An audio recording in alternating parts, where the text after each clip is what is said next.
Hello everyone, how are you all? I hope you all are fine. So आज हम जो novel करने वाले हैं वो है MG11 की सिस्टर कैरी।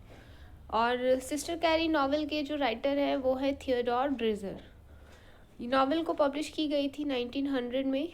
ये पूरी स्टोरी की इस पूरे नॉवल की जो नॉवल का जो प्लॉट है वो कैरोलिन मीबर नाम की एक गर्ल रहती है जिसका नाम सिस्टर कैरी भी रहता है, और सिस्टर कैरी के नाम से ही पूरी स्टोरी इर्द गिर्द घूमती है। इस पूरे नॉवल में यह दिखलाया गया है कि जो सिस्टर कैरी है वह वन बिग सिटी से अनदर बिग सिटी मूव करती है अपने ड्रीम को पूरा करने के लिए, और इस ड्रीम को पूरा करने के सफ़र में वो कौन कौन सी रियलिटी से वो के सिचुएशंस को वो क्रॉस करती है। इस चीज़ को इस पूरे नॉवल में अच्छे से एक्सप्लेन किया गया है। चूँकि ये जो नॉवल है वह अमेरिकन नेशनलिज्म को दर्शाता है। नेशनलिज्म क्या होता है कि रियलिटी को नेचर के साथ कनेक्ट किया जाता है। जैसे कि जो डार्विन की थ्योरी थी सर्वाइवल ऑफ द फिटेस्ट, उस थ्योरी के अकॉर्डिंग जो हमारी सोसाइटी में जो लोग हैं, जैसे कि we as a human being, हम नेचर के साथ किस तरीके से अपने आप को कनेक्ट करते हैं और अपनी रियलिटी को जीते हैं। ठीक है, नेचुरलिज्म, अमेरिकन नेशनलिज्म को इस पूरे नॉवल में दर्शाया गया है। और नेशनलिज्म मतलब क्या होता है? रियलिटी को नेचर के साथ कनेक्ट करना। तो ये जो सिस्टर कैरी गर्ल है, इस गर्ल के माध्यम से यह दिखाया गया है कि वह रियलिटी को क्रॉस करते हुए अपने सपनों के लिए वह क्या क्या चीज़ें फेस करती है अपने सर्वाइवल के लिए। ओके, तो चलिए देखते हैं नॉवल की समरी। बट उससे पहले हम इसके कैरेक्टर्स को जान लेते हैं। सबसे पहले मैं आपको बताना चाहूँगी, ये मैंने अभी मेंशन किया था, कैरोलिन मीबर जो कि सिस्टर कैरी जिसका निकनेम है, ठीक है, और इस नेम से ही ये पूरी स्टोरी की प्लॉट रखी गई है। दूसरा कैरेक्टर है ड्रूएट कौन होता है? एक्चुअली ड्रूएट इसका फ्रेंड होता है, बट वह फ्रेंड स्टोरी के बीच में बनता है। सबसे पहले इसकी मुलाकात ड्रूएट से ट्रेन में होती है जब वो शिकागो के लिए जा रही होती है। जैसे कि आप ये बोल सकते हो जैसे कि ट्रेन में दो ट्रैवलर एक दूसरे से किस तरह से सडनली बातें शुरू कर देते हैं, कॉन्वर्सेशन उनके बीच स्टार्ट हो जाती है, बिल्कुल उसी तरीके से। ठीक है, आगे ये उनकी डेस्टिनी होती है कि वो फिर से मिल जाते हैं, बट शुरू में इनकी जो मुलाकात है वो एक ट्रैवलर के रूप में होती है। ओके, नेक्स्ट कैरेक्टर है हर्स्टवुड।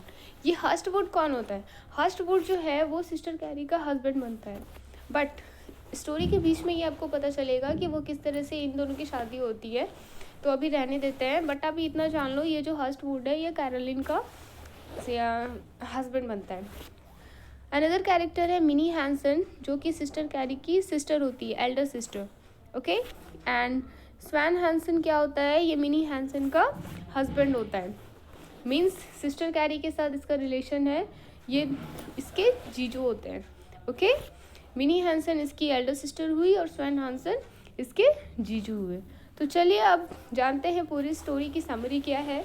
तो सबसे पहले ये जो स्टोरी शुरू होती है वो सिस्टर कैरी न्यूयॉर्क जा रही होती है, शिकागो जा रही होती है। ओके, शिकागो जाते हुए वह एक ट्रेन में बैठी हुई होती है, और उस ट्रेन में उसे एक ड्रूएट नाम का एक बंदा मिलता है। चूँकि पहले उसे पता नहीं होता कि इसका नाम ड्रूएट है, एक्चुअली वो उसकी ओर अट्रैक्ट होती है उसकी पर्सनालिटी को देखकर। उसे उसकी पर्सनालिटी बहुत ही अट्रैक्टिव लगती है और वो उससे बातें करना शुरू कर देती है। तो इस तरह से ट्रेन के सफ़र में सिस्टर कैरी और ड्रूएट के बीच बातें चलती रहती है। उसके बाद जब शिकागो शहर आ जाता है, तो शिकागो में दोनों अपने अपने रास्ते चल पड़ते हैं। ओके, अब सिस्टर कैरी अपनी एल्डर सिस्टर मिनी हैंसन के यहाँ चली जाती है, यस, जो कि शिकागो में ऑलरेडी रह रहे होते हैं।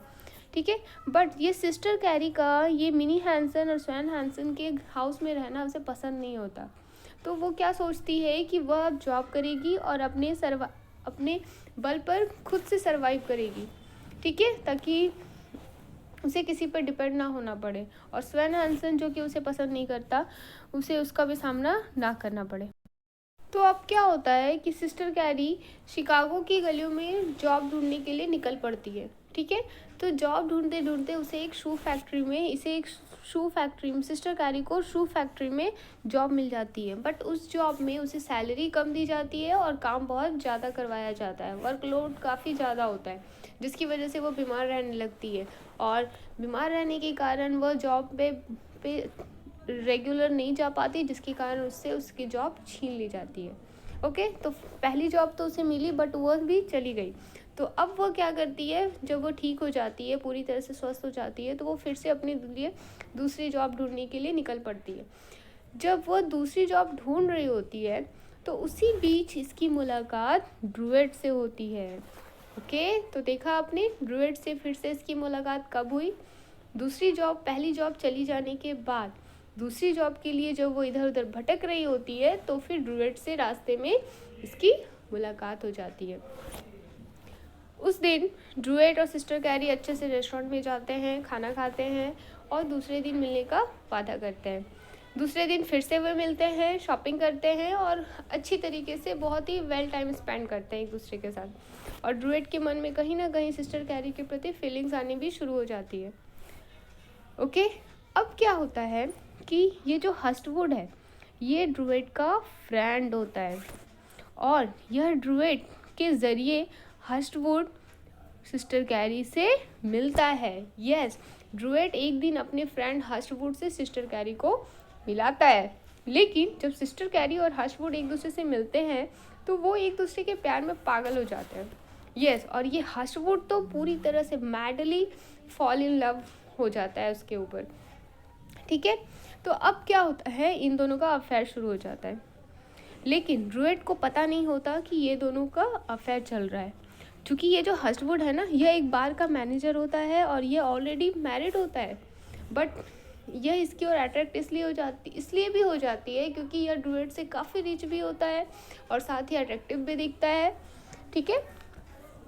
अब एक दिन क्या होता है, ये जो ड्रूएट है यह सिस्टर कैरी को किसी प्ले में परफॉर्म करने के लिए कहता है, क्योंकि ड्रूएट का एक अनदर फ्रेंड है जो कि एक गर्ल सजेस्ट करने के लिए बोलता है उसे, जो और वह एक प्ले में काम करता है और उसे अपने प्ले के लिए एक गर्ल कैरेक्टर की ज़रूरत होती है।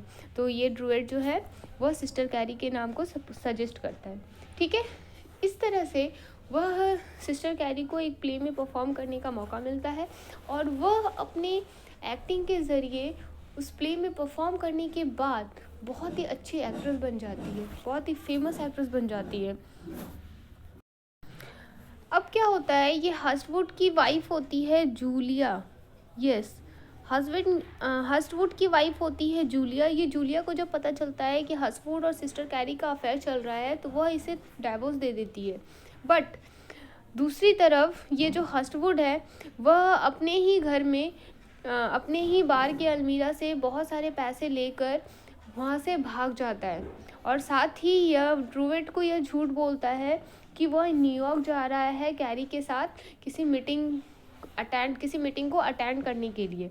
और जब बाद में ये सिस्टर कैरी को पता चलता है कि हस्टवुड ने ड्रूएट से झूठ कहा है, बट फिर भी उसे इस बात से कोई प्रॉब्लम नहीं होती। क्यों? क्योंकि सिस्टर कैरी एक दूसरे बिग सिटी को मूव करना चाहती थी ताकि वो और ज़्यादा फेमस हो जाए, ठीक है, और साथ ही वो उससे प्यार भी करती थी। तो इस तरह से दोनों न्यूयॉर्क तो चले जाते हैं, बट न्यूयॉर्क जाकर क्या होता है, ये दोनों हस्बैंड वाइफ बन जाते हैं। मतलब न्यूयॉर्क जाते ही सिस्टर कैरी और हस्टवुड क्या करते हैं, शादी कर लेते हैं।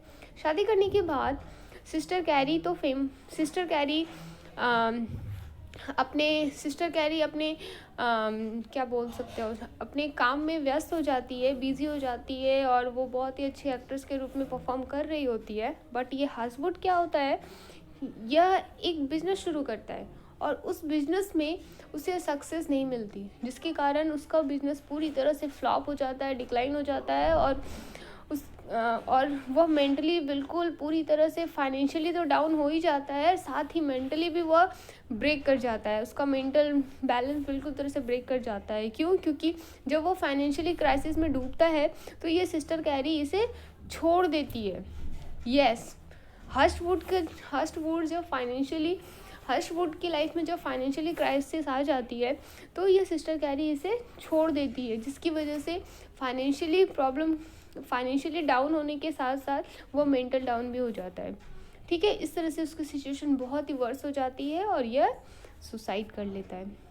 ओके, अब हर्षवुड की सुसाइड के बाद क्या होता है, ये जो ड्रूइट है, ये पूरे नॉवेल के एंड में ये बताया गया है कि हर्षवुड के सुसाइड करने के बाद ये ड्रूइट सिस्टर कैरी के पास आता है उससे मिलने के लिए और उसे कहता है कि अब क्यों ना हम पहले की तरह एक दूसरे के साथ अच्छे से रहे।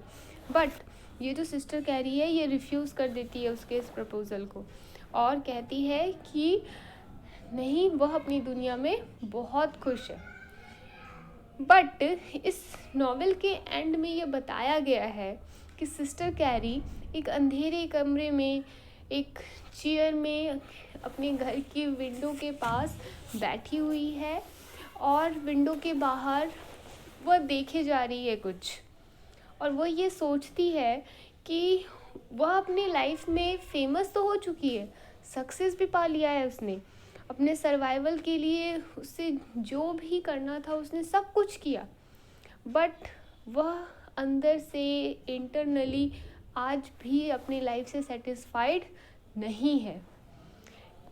और इसी तरीके से थियोडोर ड्रीजर ने, जो कि राइटर है इस पूरी स्टोरी के, उन्होंने अमेरिकन नेचुरलिज्म को दिखाया है। जैसा कि मैंने स्टार्टिंग में ही कहा था, नेचुरलिज्म मतलब क्या होता है, रियलिटी को अपने सर्वाइवल के लिए नेचर के साथ कनेक्ट करना। तो सिस्टर कैरी ने भी यही किया, अपने सर्वाइवल के लिए वो पूरी तरह से स्ट्रगल करती रही, but end of the story आपने देखा कि वह सब कुछ करने के बावजूद भी सेटिस्फाइड नहीं थी। ओके, तो लास्ट में मैंने इस पूरी स्टोरी का एक चार्ट बनाया है, ये आप देख सकते हो। यहाँ पे यह है सिस्टर कैरी पूरी स्टोरी का, पूरे नॉवेल का एक चार्ट है, कैरेक्टर चार्ट है। एंड आप लोगों से रिक्वेस्ट है कि आप एग्ज़ाम में इस चार्ट को बना कर आइएगा, क्योंकि चार्ट जब हम स्टोरी के नॉवेल के साथ साथ नॉवेल से रिलेटेड जो भी समरी आपके क्वेश्चन में पूछी जाती है उसके साथ साथ आप अगर उस नॉवेल के पूरे कैरेक्टर का चार्ट बनाते हो तो इससे आपके मार्क्स पढ़ने के चांसेस हो जाते हैं। ठीक है, तो आई रिक्वेस्ट कि आप ये चार्ट भी मेंशन करके आना। ठीक है, और जब आप स्टोरी की समरी सुन रहे होगे तो इस चार्ट के ज़रिए आप पूरी स्टोरी को इमेजिन करना, तो इससे आपको स्टोरी समझने में आसानी होगी। सो आई होप आपको ये वीडियो पसंद आई होगी। So please like share and subscribe my channel. Thank you for watching.